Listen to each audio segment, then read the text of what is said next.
अगर आपके भी मन में अक्सर बुरे विचार आते हैं, गंदे और अश्लील विचार चलते रहते हैं, तो आपको यह बौद्ध कहानी जरूर सुननी चाहिए। एक गांव में एक जवान लड़का रहता था। वह बहुत परेशान था क्योंकि उसका मन उन्हीं चीजों के बारे में सोचता रहता जिसके बारे में वो नहीं सोचना चाहता था। वह अपनी छोटी छोटी क्षण खुशियों के लिए अपने दिन का ज्यादातर समय बर्बाद कर देता और फिर बाद में इसके लिए पश्चाताप करता। लेकिन वो ना चाहते हुए भी अगले दिन फिर उन्हीं आदतों को दोहराता। वह अपने माता पिता का इकलौता पुत्र था। माता पिता धीरे धीरे बूढ़े हो रहे थे और वो जवान, लेकिन वो कुछ भी ऐसा नहीं कर पा रहा था जिससे उसके माता पिता को उस पर गर्व हो। वह जानता तो था कि वह अपने समय और जिंदगी के साथ गलत कर रहा है, लेकिन वो बहुत कोशिश करने के बाद भी खुद को बदल नहीं पा रहा था। वह अपनी समस्याओं के बारे में दूसरे बड़े लोगों को बताता और लोग उसे तरह तरह के सुझाव देते, लेकिन फिर भी कुछ भी बदलाव नहीं आ रहा था। अब तो उस लड़के को भी ऐसा लगने लगा था कि उसका बाकी का जीवन ऐसे ही मानसिक बोझ और बुरी आदतों के साथ बीतने वाला है। इसलिए अब वह बहुत ही उदास और परेशान रहने लगा था। एक दिन ऐसे ही वह अपने विचारों में खोया हुआ अपने गांव के तालाब के किनारे बैठा हुआ था। तभी पीछे से उसका एक मित्र भागता हुआ आया और बड़े उत्साह से उसके कंधे पर हाथ रखकर बोला, मित्र, मुझे तुम्हारी सभी समस्याओं का समाधान मिल गया है। अपने मित्र के मुंह से यह बात सुनकर वह लड़का बहुत खुश हो जाता है और पूछता है, क्या समाधान मिला मेरी समस्याओं का? तभी लड़के के मित्र ने कहा, ध्यान, ध्यान तुम्हारी सभी समस्याओं का समाधान है। लड़के ने कहा, यह ध्यान क्या होता है? मित्र ने कहा, कल हमारे गांव में एक बौद्ध भिक्षु भिक्षाटन के लिए आए थे। गांव के सभी लोग उन बौद्ध भिक्षु से अपनी अपनी समस्याओं का समाधान पूछ रहे थे, तो मैंने सोचा कि मैं भी तुम्हारी इन समस्या का समाधान पूछ ही लेता हूं। तो मैंने उन बौद्ध भिक्षु से अपने मन को काबू में करने का तरीका पूछा। मेरा प्रश्न सुनकर उन बौद्ध भिक्षु ने ज्यादा तो कुछ नहीं कहा, बस इतना ही कहा कि ध्यान, ध्यान जीवन की सभी समस्याओं का समाधान है। मैंने सोचा कि तुम्हें ध्यान के बारे में पता होगा, इसीलिए मैंने उन बौद्ध भिक्षु से ध्यान के विषय में ज्यादा कुछ नहीं पूछा और तुम्हारे पास चला आया। अपने मित्र की बात सुनकर उस लड़के ने कहा, मुझे उन बौद्ध भिक्षु से मिलना है। तभी वह लड़का और उसका मित्र बौद्ध भिक्षु को ढूंढने निकल पड़ते हैं। बहुत पूछताछ और खोज मशक्कत के बाद उन्हें वो बौद्ध भिक्षु बगल के एक गांव में एक पेड़ के नीचे ध्यान करते हुए मिलते हैं। वे दोनों उस बौद्ध भिक्षु के पास जाकर बैठ जाते हैं और उनकी आंखें खुलने का इंतजार करते हैं। थोड़ी देर बाद जब वह बौद्ध भिक्षु अपनी आंखें खोलते हैं तो वो उन्हें प्रणाम करते हैं और कहते हैं, आपने ये तो बता दिया कि ध्यान जीवन की सभी समस्याओं का समाधान है, लेकिन आपने ये नहीं बताया कि ध्यान है क्या। बौद्ध भिक्षु ने कहा, ध्यान क्या है, इसको मैं शब्दों में समझा पाऊं इतनी मुझ में सामर्थ्य नहीं, लेकिन अब क्योंकि तुम लोगों ने प्रश्न किया है तो मुझे कुछ ना कुछ तो बताना ही पड़ेगा। तो सुनो, ध्यान का मतलब है न कोई प्रश्न, न कोई उत्तर, न कोई विचार और न ही कोई भावना। यह एक ऐसी स्थिति है जो हमारी वास्तविकता से हमारा परिचय करवाती है। इस स्थिति में पहुंचकर व्यक्ति के अंदर कोई भी प्रश्न, कोई भी उलझन शेष नहीं रह जाती, क्योंकि उसके सामने सब कुछ स्पष्ट हो जाता है। उसे इस जीवन की व्यर्थता का पूर्णता आभास हो जाता है। तभी लड़के ने पूछा, फिर लेकिन ध्यान की ऐसी स्थिति को कैसे प्राप्त किया जा सकता है? बौद्ध भिक्षु ने कहा, ध्यान करना बहुत आसान है। क्या तुम्हें बैठना आता है?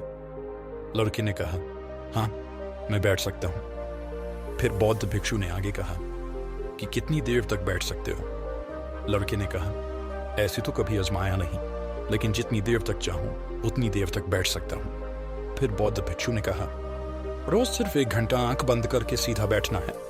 लड़के ने पूछा, कब और कहां बैठना है? फिर बौद्ध भिक्षु ने कहा, कभी भी और कहीं भी, बस जगह शांत और एकांत होनी चाहिए। लड़के ने फिर प्रश्न किया, मेरे मन के ये गंदे विचार और मेरी बुरी आदतें कितने दिन में छूट जाएंगी? बौद्ध भिक्षु ने कहा, सिर्फ 1 दिन में अगर तुम 24 घंटे आंख बंद करके बैठ सको तो। इतना सुनकर फिर वो युवक बौद्ध भिक्षु से आज्ञा लेकर अपने घर आ जाता है और ध्यान करने बैठ जाता है।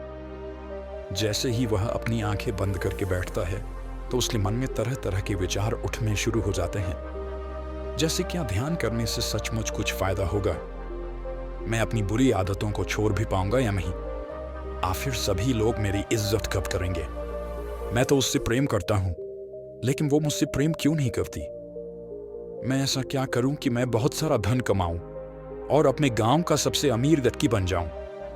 इसी तरह के और भी विचार उसके मन में लगातार उठने लगे। फिर उसे ध्यान आया कि भिक्षु ने कहा था, ध्यान की अवस्था में कोई विचार, कोई भावनाएं नहीं होती। अब वह अपने विचारों को रोकने का प्रयास करने लगा, लेकिन क्या बहती नदी के पानी को कभी कोई रोक पाया है? वह लड़का भी अपने विचारों को नहीं रोक पाता और आंखें खोलकर बैठ जाता है। सोचता है, अब तक के जीवन में बहुत से काम किए लेकिन इतना मुश्किल काम कभी न किया था। और वो बौद्ध भिक्षु बोल रहे थे कि ध्यान करना बहुत ही आसान है। और यही सोचकर वह लड़का उन बौद्ध भिक्षु से मिलने दोबारा अपने घर से निकल पड़ता है और उनके पास पहुंचकर कहता है, आपने तो कहा था कि ध्यान करना बहुत ही आसान है, लेकिन ये तो मुझे दुनिया का सबसे मुश्किल काम लग रहा है।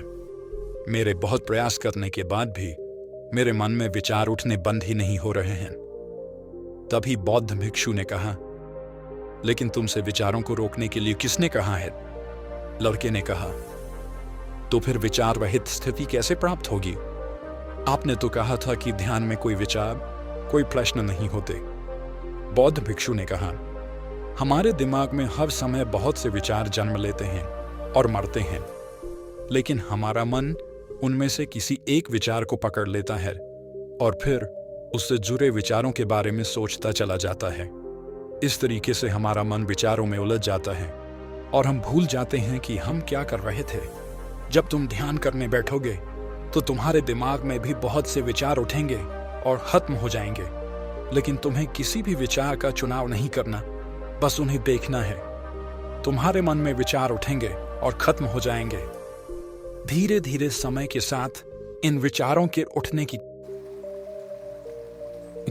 की गति कम होती चली जाएगी।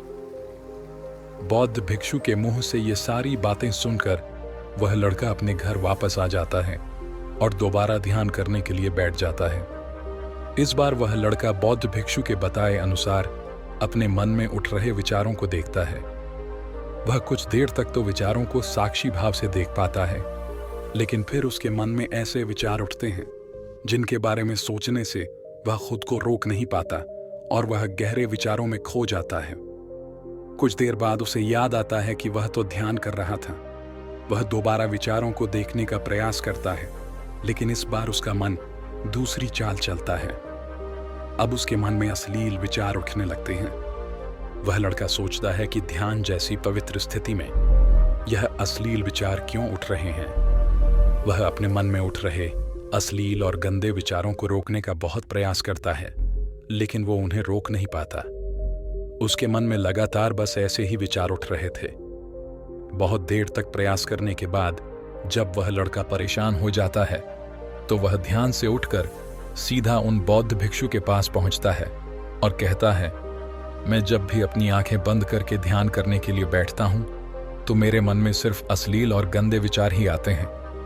तभी फिर बौद्ध भिक्षु ने कहा, कोई भी विचार अच्छा या बुरा नहीं होता, इसलिए किसी भी विचार को बुरा समझकर उसे जबरदस्ती दबाने का प्रयास मत करो, क्योंकि हमारे द्वारा विचारों का विरोध ही उन्हें और भी शक्तिशाली बनाता है।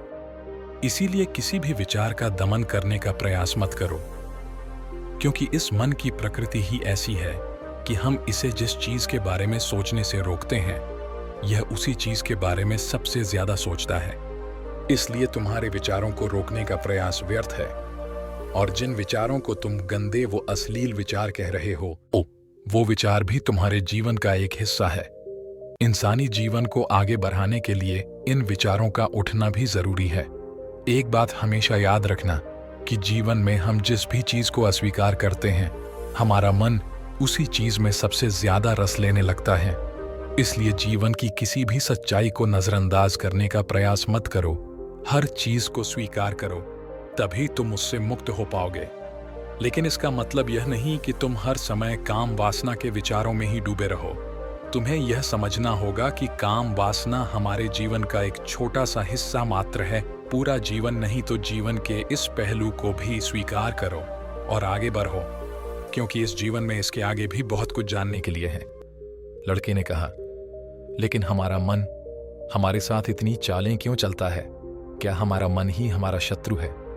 फिर भिक्षु ने कहा, नहीं, मन हमारा शत्रु नहीं है। यह तो बस उन्हीं चीजों को अनुभव करना चाहता है जिसमें इसे आराम मिले, आनंद आए। इसलिए जब हम कोई ऐसा काम करते हैं जिसमें शुरू में ही मन को आनंद नहीं मिलता, तो हमारा मन उस काम का विरोध करता है।